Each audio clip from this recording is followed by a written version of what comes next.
Welcome, butt burglars, to TP For Your Earholes. Today, we're talking about why we need the entirety of Beavis and Butt-head in one comprehensive collection. And I said we. Who's with me today? It's the person who's usually with you on this show, and that would be me, Charlene Schmidt. Who are you? My name's Patrick Schmidt. Oh. And I figured that we're, about 50, 60 episodes in by now. No. Oh. But in case you don't know who we are, welcome. We are super excited to talk about Beavis and Butt-head with you. And today's episode is an open letter to Mike Judge. That's what kind of we're jokingly calling it. But it really is kind of an appeal to one man. And hopefully we can persuade you, dear listener, that we sort of have a valid stance here. So come along for the ride. Hey, yeah, here's hoping. Before we get to that, though, guess what? We have the first reviews of our podcast coming in, and they are 5-star reviews. And so we got some people to thank and some reviews to read. Shall I do that? Please do. I can't wait to hear what people have said about us. Okay. Ash the Thomas said, I am a Beavis and Butt-head novice, and Charlene and Patrick do a great job of making the show accessible to noobs, as well as providing thoroughly researched deep dives for longtime fans.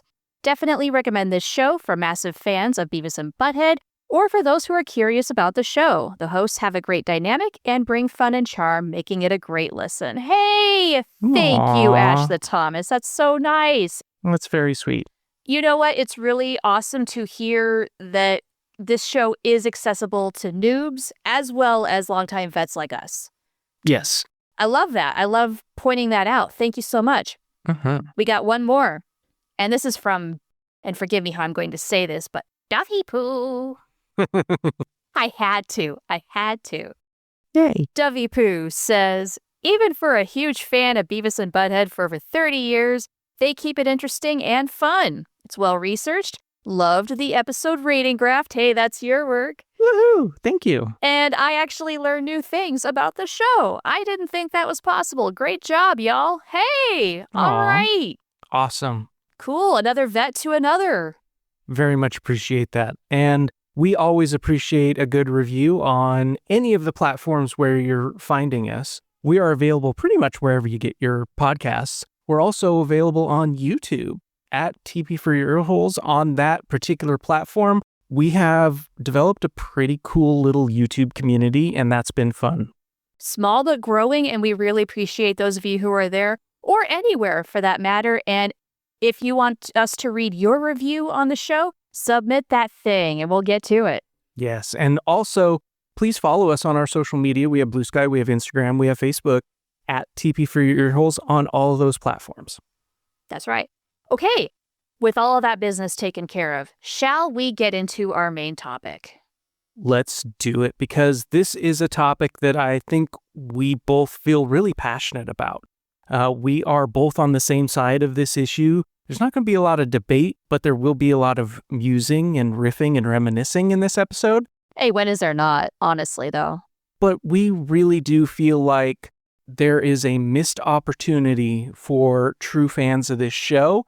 And that is that we don't have the complete series or anything even close to resembling the complete series available to us. And that kind of sucks. We should clarify that we're talking about an official collection. Oh, yeah. At that. Because, yes, we know about King Turd. We have a copy of King Turd. I should say copies. Yes. Digital as well as physical. And that is the most comprehensive Beavis and Butt-head compilation you can find out there, including as many music videos as you can find anywhere. But you know what? Even that's not complete and comprehensive anymore because it doesn't include Mike Judge's Beavis and Butt-head, at least not yet. Right. And the other big problem with this collection is that it's not legal. Right. Hey, this is a legit thing that we have to acknowledge. Not everybody is cool with raising the skull and bones flag and doing what you got to do to get your hands on a digital copy of this thing. Right. And for some people, it's not a moral thing. It's a, I don't want my computer infected with anything I am not expecting thing. So there are a lot of moral gray areas in acquiring King Turd and watching King Turd. Yeah, that is absolutely a fair point to make. And for people who don't want to necessarily get into torrents or risk ruining their computers, things like that, you could potentially pay somebody to burn the episodes for you onto discs and add some artwork. And there are people out there who do that. However, I do feel it's important to point out the moral gray area of that as well, because none of the money you're sending to that person goes to any of the people who made the show, not even the people who compiled King Turd. This just goes to the person who burned the discs for you. And hey, look, everybody's got to earn a living, right? But again, that might give you pause. And rightly so. And we talk about this sometimes with other creatives. What incentive is there to create in a world that does not incentivize creativity? It incentivizes copying and distributing. And that does make us feel kind of bad that none of that money is going to Mike Judge. None of that money is going to any of the voice actors, producers, anyone who's receiving any kind of residuals from the show is getting $0 from somebody acquiring King Turd. Right. Let's admit, though, let's not be hypocrites. Let's say, look, we do have a physical copy as well as digital copies of King Turd because we are completionists. And yeah, that way you don't add us. We fully acknowledge it before anybody else can call us out. Yes. And we are fans of physical media. We are. And let's just add that we also have the official collections on physical media. Yes. We have bought those. We happily put our money towards those the moment we could buy them, and we would gladly pay for a legal mass release of a complete collection all over again. And I don't think we're the only ones either. No, I don't think we are either. If you're listening to this series, if you're listening to this episode, chances are really, really, really, really good that you are probably among that group of people who would buy something like that. And the cool thing about physical media is, among many reasons, physical media is making a comeback. It really is. That's so fun. And I really want you to go back to like 2005 and tell people that vinyl is still going to be a thing in 2025. Like more than ever, more than 2005. Right? That we now are selling more vinyl than we are CDs. 100%. Yeah. There really is something that is very permanent and very yours about owning a piece of physical media. And we have that for as much as we possibly can for Beavis and Butt-head, and it's still not everything. And as completionists, but also as fans of the show, it's not enough. Mike Judge's Beavis and Butt-head seasons aren't available at all on physical media, at least not yet.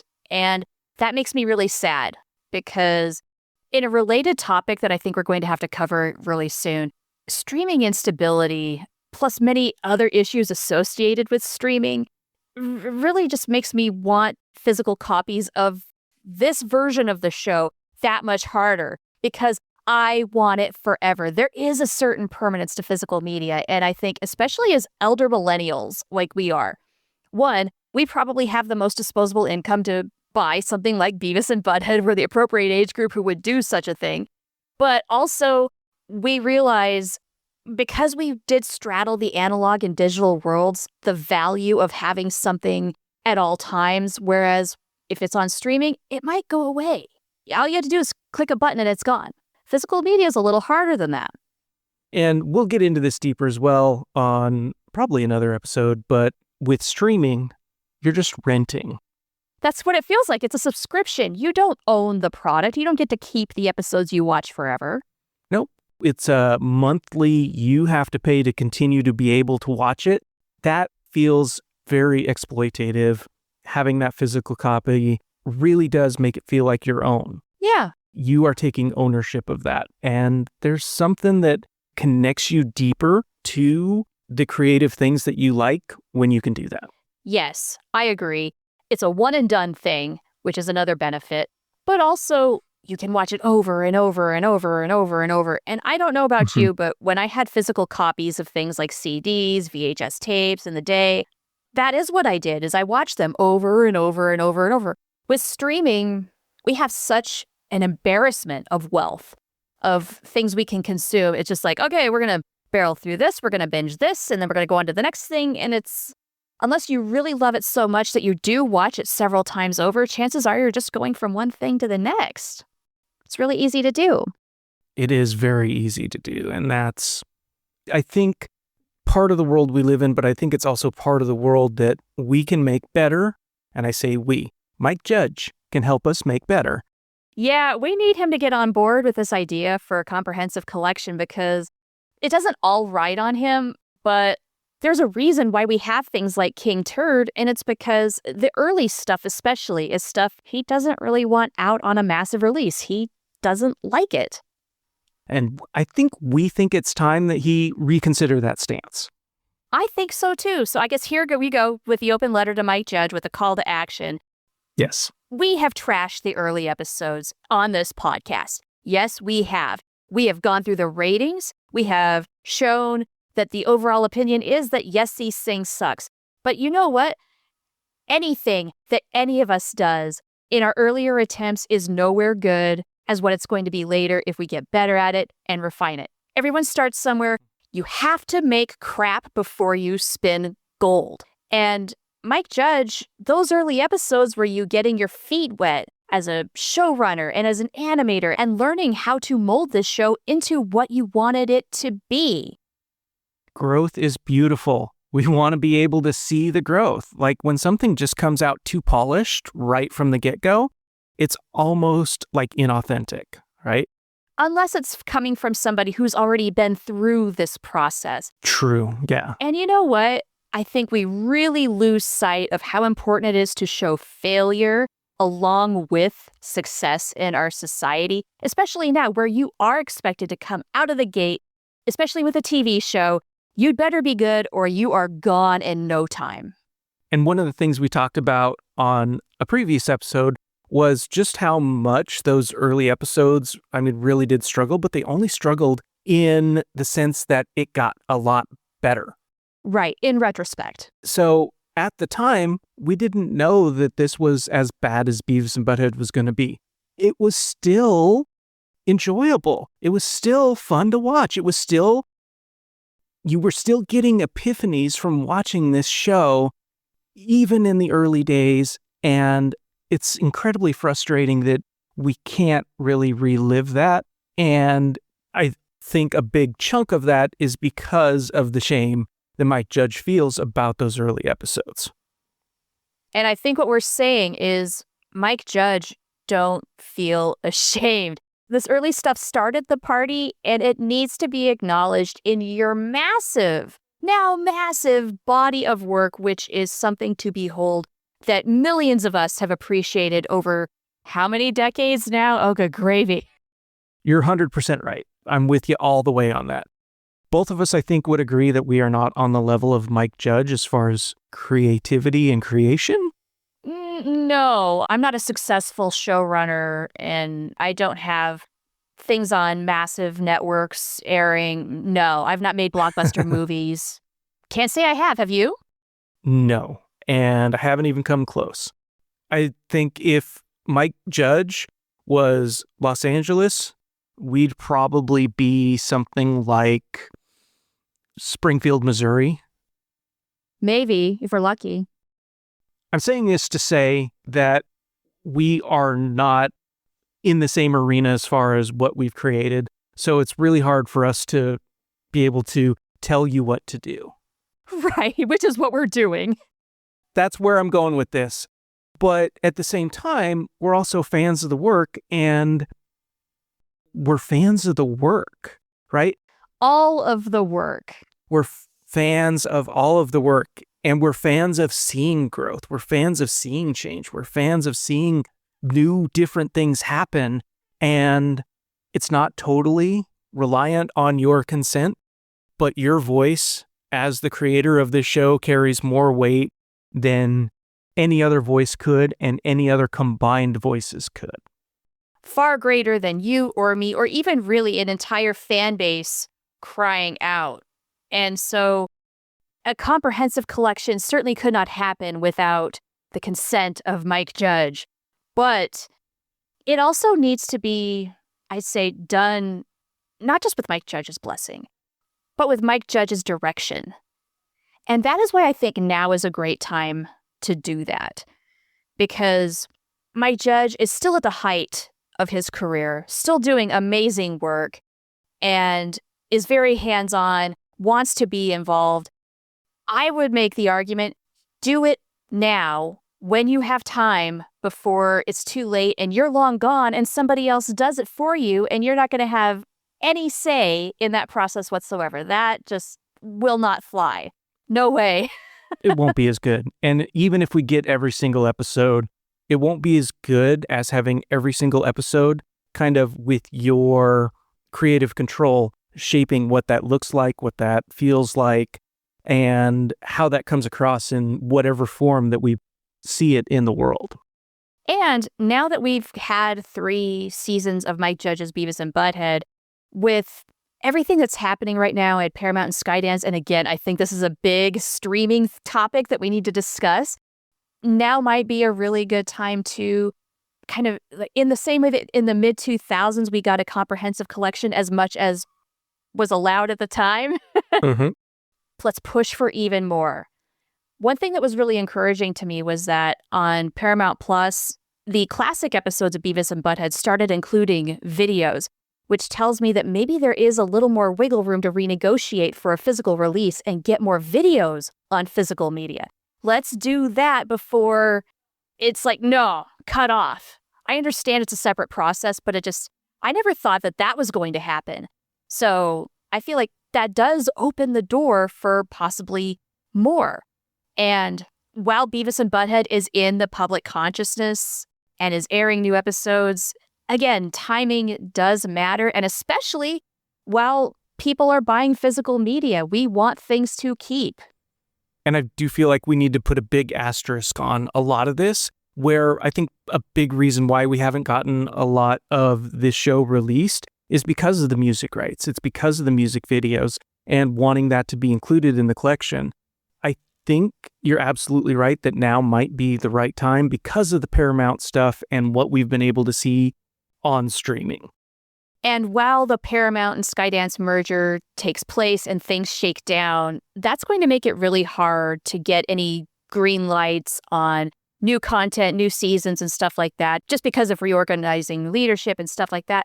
So in the meantime, perhaps this kind of project could be in the works and still giving people what they want, keeping Beavis and Butt-head in the public consciousness, and you are releasing a mass-produced product with an official release that everybody can buy anywhere. You don't have to find King Turd or anything like that.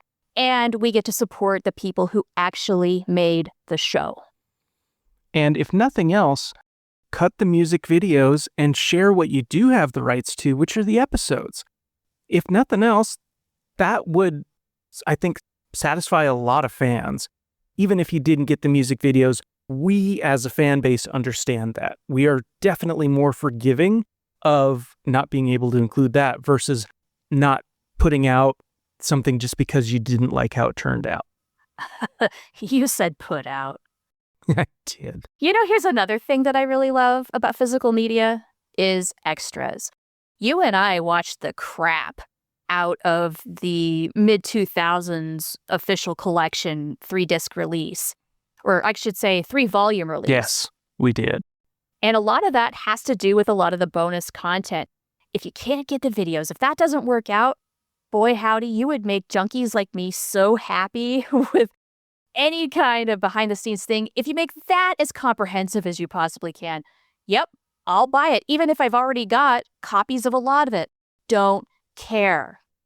This is, I think, the opinion of a lot of fans. We love this show, and we love what you've created. We hate having to go to the high seas to see it all. Yeah, we want to support it, and so we want that to become easier for people, not harder. And we want to be able to see all your work. We're kind of like that math teacher. Show all your work. Yeah, because it is a process and you only get so much through the highlights. And we see that every single freaking day on social media where everybody's life is a highly curated list of photos and posts and what have you of only the good things usually. And that's not life. So, Mike Judge, talking directly to you, we love you. We thank you for all of your work, for entertaining us for countless hours in our lives. Please consider this. Please let me shut up so you can take my money. And with that, I think we made our argument. We'd love to hear from all of you and what you think about this. Do you think we're completely full of it? Are you happy with what is already out there? Or do you agree and think that we do need a new official mass release of a comprehensive collection of Beavis and Butt-head? Let us know. We're on Blue Sky, Instagram, Facebook. The handle is TP For Your Earholes. We're also on YouTube, also TP For Your Earholes. Or you can go to the contact form on our website, tpforyourearholes.com, and fill that out. And we do hope that you understand as our audience that what we really want to have happen is that when we publish an episode, that's the beginning of the conversation, not the end. We don't want to have the final word. We want y'all to have the final word. So please let us know what you think. So thank you, you dillweeds, for listening out there, and we hope you'll tune in again next week.